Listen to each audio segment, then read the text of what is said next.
An all-new Eye on the Bay in HD starts right now.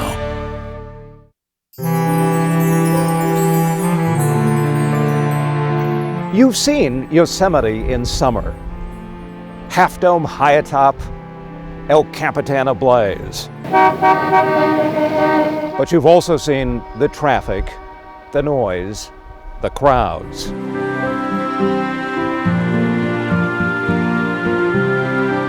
In the wintertime, the temperatures do drop dramatically, but so do the number of visitors.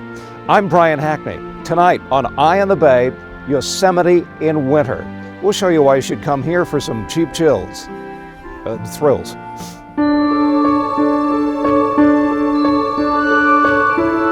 Winter is definitely one of my favorite seasons. Say Yosemite! Scott Gettiman's opinion counts for something. After all, he works here year-round as a Yosemite National Park ranger. But the winter is just beautiful. It's peaceful, it's quiet, there's so much to do. So now is the time to walk on the trail with very few people. And it'll take us right to the base of the falls. The tallest waterfall in North America and the 5th tallest in the world. Yosemite built its reputation on being a winter wonderland. Are they tobogganing? Yeah, this is the toboggan chute. Yeah, Wow. in Yosemite Valley. Kirsty Kari is president of the Yosemite Winter Club. Okay, so this footage is actually from the early days of the Winter Club. A former Stanford president and Yosemite enthusiast named Donald Tresidder founded the club in 1928. His goal was to bring visitors to Yosemite in the winter. It's the reason they built the plush and cozy Ahwahnee Hotel, and the Winter Club gave guests plenty to do. This is ski joring. This is a race where you're on skis and the horse is pulling. You're being pulled by a horse? That's right. Professional ice skating, even professional hockey came here. Yosemite is home to the first ski resort on the West Coast, Badger Pass. They even tried to get the 1932 Winter Olympics here. They lost out to Lake Placid. This is the Curry Village Ice Rink. Visitors still flock to Yosemite to wallow in winter splendor, A lot of people feel that this is the most beautiful ice rink in the country. to ice skate, to ski, or just to see. Pretty much all to ourselves. Yep. I kind of like that. No doubt, Yosemite is one of the most beautiful places in the world. But in all of this beauty, there's also an element of danger. Scenario. You're wandering in the woods to take a nice winter hike. All of a sudden you stop and look around.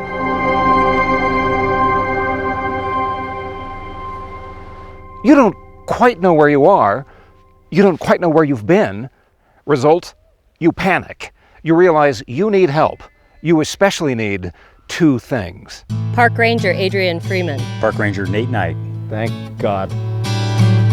Rangers Nate and Adrian are just two of the many search and rescue team members who are always on call should you get lost. Oh, you don't think you can get lost in Yosemite? This park is 95% wilderness. You don't have to walk very far to find yourself in the high country and deep snow. 6 feet, 8 feet, you're not gonna be able to see a trail out here. People on a simple day hike are vulnerable. People do get lost. It can happen to anyone. Yosemite Rangers conduct about 200 search and rescue missions every year. There are a few simple things you can do to survive until Nate and Adrian show up. Or should your day hike turn into an unexpected night out. Adequate clothing. Nothing fancy or high-tech, just something made of synthetic fiber, not cotton, to keep you warm and dry. Heck, this'll even do in a pinch, says Nate. 30-cent raincoat. This is my 10 essentials bag. So these are simple things you have around your house. A lighter, tea candles. Like dryer lint. No kidding. And here's my favorite trick. And this one, I'll give this to you for free. This is a film canister, and it's got cotton balls in it that I've rubbed full of petroleum jelly. The Vaseline, the lint, and tea lights combined with a few twigs are a sure way to build a fire. Other things to pack in your kit are a compact disc to act as a signal mirror, This is a 50-cent whistle, a compass, pocket knife, a flashlight, and finally, Food. It's the one time a high-calorie candy bar is healthy for you, but the bonus item to carry on a hike is... Sure nice to have a shovel. Should you have to spend the night, and it's a long hike to the Ahwahnee 3,000 feet below, your best option is a snow cave. So let's start digging. All right, let's do it. By the way, a snowshoe makes for a decent shovel if you don't have the real thing. You want me to give you a hand? Sure. Okay. Simply dig into a snowdrift and up, except it's not that simple. This is heavy stuff. It's like shoveling water. Sierra cement. Bear in mind, all you have is time. Shed layers so you don't sweat and freeze later, and pace yourself.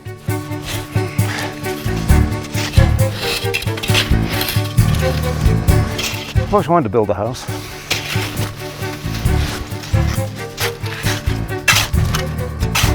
I think we'll put the bathroom over here. Meanwhile, Nate is making a giant X in the snow, since the helicopter's not going to be able to see you in your humble abode. This is a lot of work just for survival. How warm would it get in here at night? Well, you're surrounded by snow and ice, so it's not going to get too warm. Maybe you can get up to about 40 degrees in here. 40 degrees? Yeah, 40. I did all this for 40 degrees? You did, but compare that to the 12 degrees it'll be out there tonight, plus the wind chill. Yeah. You're sitting pretty. So sit tight and stay put. Rescuers have a hard time looking for a moving target. The farther you go, the farther we have to look for you. Okay, well then I think the best advice we can give you right now is to log onto our website, cbs5.com/EyeOnTheBay. We'll have all of these tips plus a link to the National Park Service websites about how to survive if you ever do anything as stupid as I pretended to do. In the meantime, we'll be back after we warm up. Still to come, where you can ski in Yosemite and with no lift lines. Plus, how you can experience one of the world's best winter views. Right over there, 3,000 feet straight down.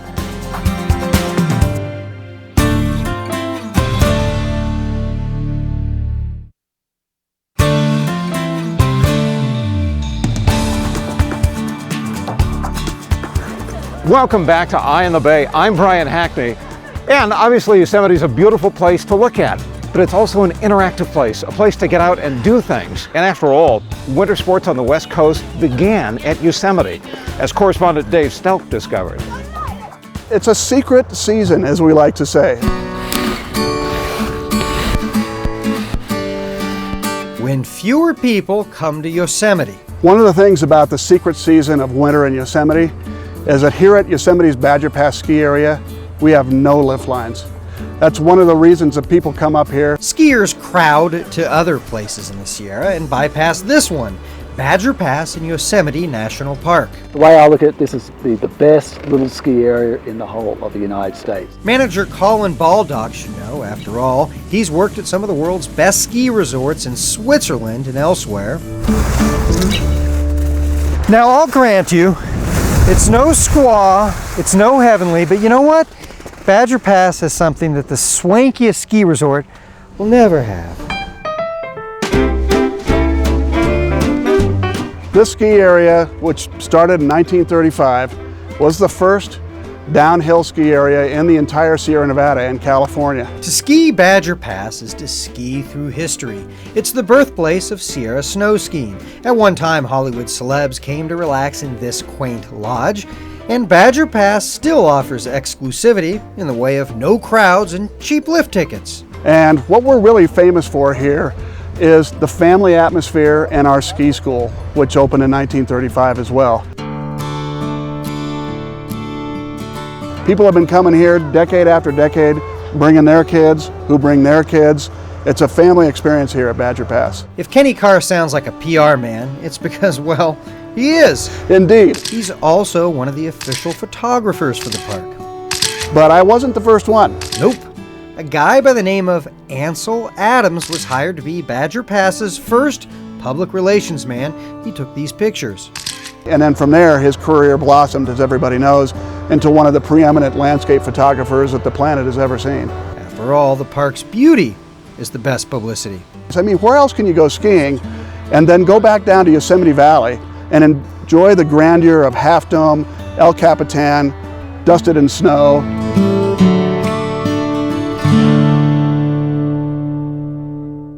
Now, if you're more of a flatlander and hiking's more your style, well, here at Badger Pass, you can strap on a different kind of ski.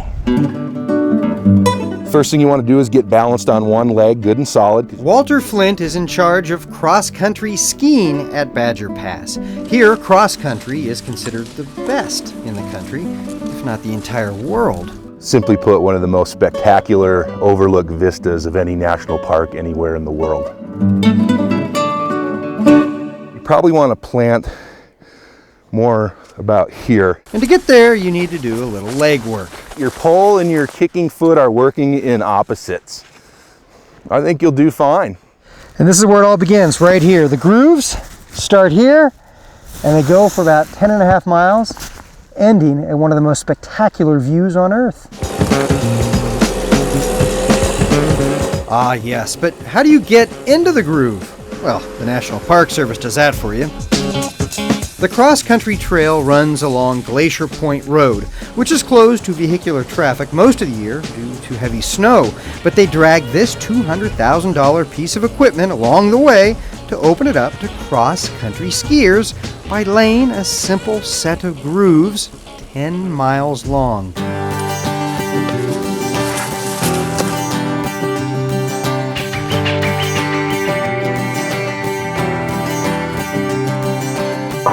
It's a solitary journey, save for the handful of skiers you find coming the other way, like Kathleen and Don Taylor, who trekked all the way from Encinitas just to trek here. Well, look at the grooming. There's no bumps. There's a perfect little path over there. There's no people. And there's no people.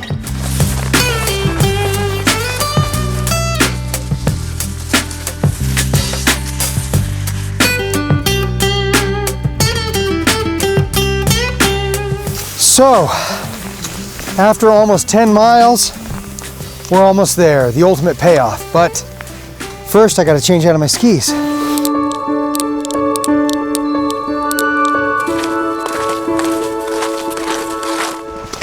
Yeah, it's a little bit of work, but I tell you, look at this payoff.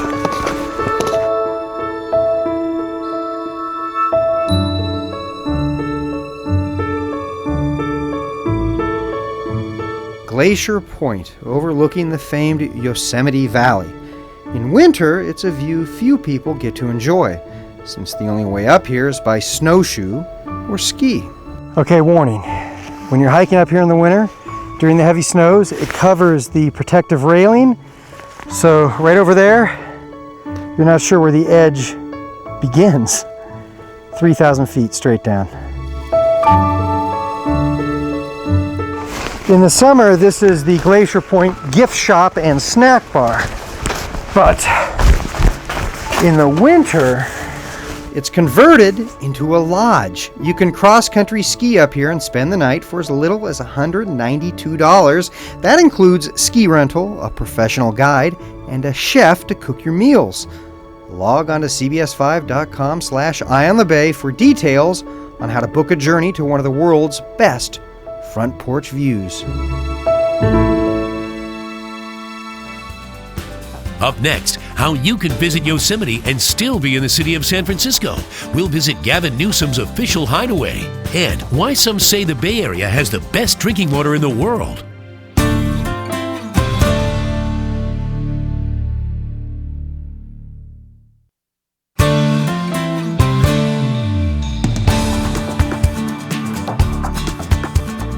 Welcome back to Eye on the Bay as we continue our look at winter in Yosemite Valley. I'm Brian Hackney. Isn't that gorgeous at this time of the year? Oh, you don't think that's Yosemite Valley? It's not, but it's awfully close. And without this, a lot of you would be very thirsty and very dirty.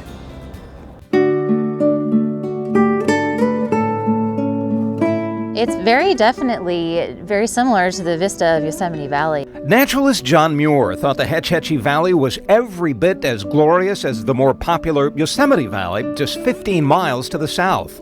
After all, this lesser-known valley also features beautiful falls.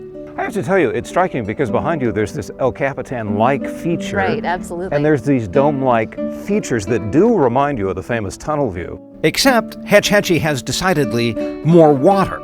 A lot more water. How much water does Hetch Hetchy hold? It holds 360,000 acre-feet of water, Brian, and that's roughly enough for 1 million people for a year. But it wasn't always this wet. 100 years ago, Hetch Hetchy looked like this. Then, a natural disaster 150 miles away would alter this ancient valley forever. After the 1906 quake and fire, San Francisco was thirsty and eager to grow bigger than ever. So city planners proposed to dam Yosemite's Tuolumne River and flood Hetch Hetchy. But this did not go over too well with naturalists like Muir. Hetch Hetchy has been a controversial project from the word go. Of course, we all know who won that battle, but that's water over the dam. This dam. San Francisco succeeded in getting a law through Congress which gave the city of San Francisco the rights to use this as a water supply. An engineer named O'Shaughnessy supervised the construction of a mammoth concrete dam that would come to bear his name. Well, they worked for 4 years, round the clock. And by 1923, Sierra's snowmelt was flowing into San Francisco. And according to Bruce McGurk of the San Francisco Public Utilities Commission, San Franciscans have enjoyed a reliable source of fresh, clean water ever since. I don't drink bottled water, so I'd rather drink Hetchy. Yeah, I'll grab a sample of water. Mike Williams regularly tests the water, and the results are almost always the same. There's no other water utility in, I think, the United States that has quite this quality of water. And here's why. High in the Sierra, the snow and ice melt.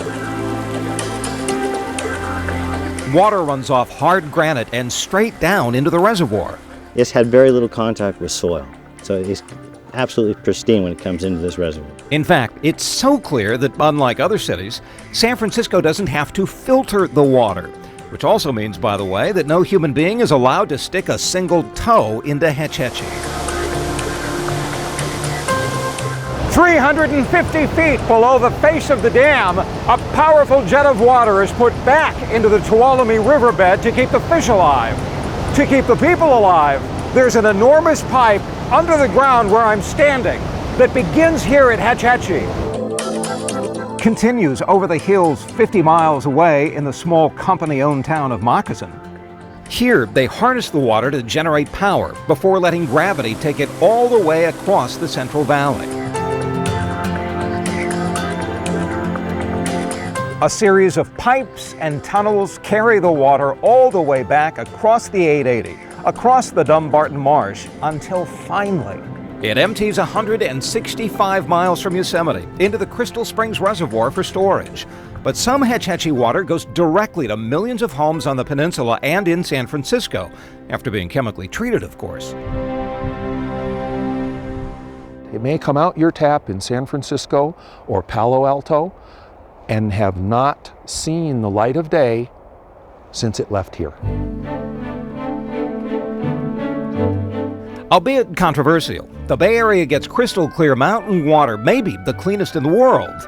And the city actually owns a tiny but beautiful piece of Yosemite National Park. The mayor, by the way, has the use of this chalet with a gorgeous view. That's right, the mayor can come out and he can enjoy himself, and some VIPs can come out, but they cannot swim in the reservoir. And Hetch Hetchy isn't just for VIPs. There are several campgrounds and cabins in the area. Anybody can come here, says National Parks Ranger Jenny Tridalar, who works with the city to patrol Hetch Hetchy. But there are a lot of hiking trails. It's jaw-dropping. It is. Hetch Hetchy is Yosemite's hidden gem. Yosemite gets 3 million visitors a year. Right. How many visitors do you get at Hetch Hetchy? Far fewer, more like 50,000. That few? Yes. And invite everybody, whether you're from San Francisco or anywhere in the world, to come out and enjoy the Hetch Hetchy area. Just stay out of the water, would you?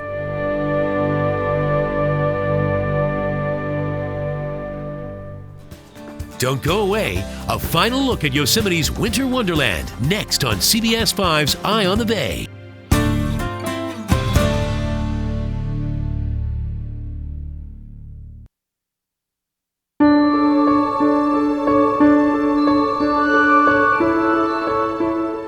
Welcome back to Eye on the Bay. I'm Brian Hackney as we wrap up our look at winter in Yosemite. If you've seen anything during the course of the show you want more info about, log onto our website, cbs5.com/eyeonthebay. And I could spend the last minute of this talking about what a spectacular place this is to visit during the winter, but instead, why don't you have a look for yourself? I'm Brian Hackney. Thanks for watching.